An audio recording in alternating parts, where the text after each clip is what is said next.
गुरुवर, मेरा प्रश्न ये है कि ये नज़र से संबंधित है। क्या धार्मिक कार्यों में नज़र क्या क्या प्रारूप है? क्या धार्मिक कार्य करने में कोई नज़र वगैरह लगती है कि नहीं लगती है? इसका क्या स्वरूप है नज़र का अपने जैन धर्म की दृष्टि से? नज़र शब्द का प्रयोग शास्त्रों में देखने में नहीं आया। लेकिन नज़र क्यों नहीं आया? क्योंकि शास्त्र जो हैं तांत्रिक नहीं होते। नज़र सब एक तांत्रिक विद्या में आता है।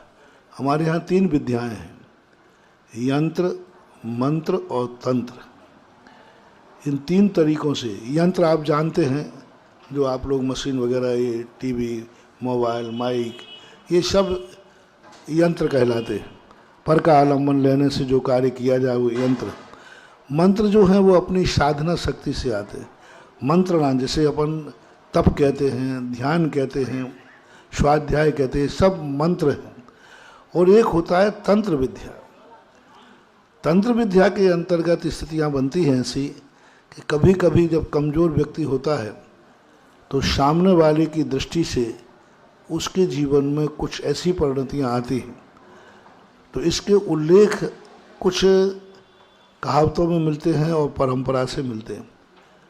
गोमटेश बाहुबली की मूर्ति बनी तब बनने के बाद पूज्यवर नेमीचंद महाराज निरीक्षण करने जाने लगे, सबको देखने लगे।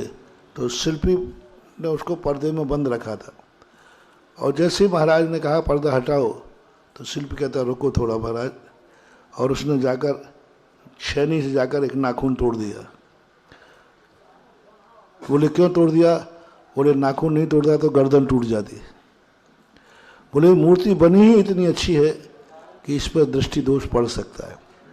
तो ऐसी कुछ परंपराओं में, लोक व्यवहार में ऐसा देखने में आता है। शास्त्रों में नज़र शब्द नहीं आया, लेकिन दृष्टि दोष आया है। ये आया है कि दूसरे की भावनाओं का प्रभाव पड़ता है। कोई यदि बुरी भावना से तुम्हारे प्रति कर रहा है तो तुम्हारे परिणामों को, तुम्हारे कर्मों की उदीर्णा वो करा सकता है, ऐसा आता है। तो इनडायरेक्ट रूप में तो है, स्पष्ट रूप से नहीं है। बस ये ना कहना चाहिए मनोवैज्ञानिक रूप है।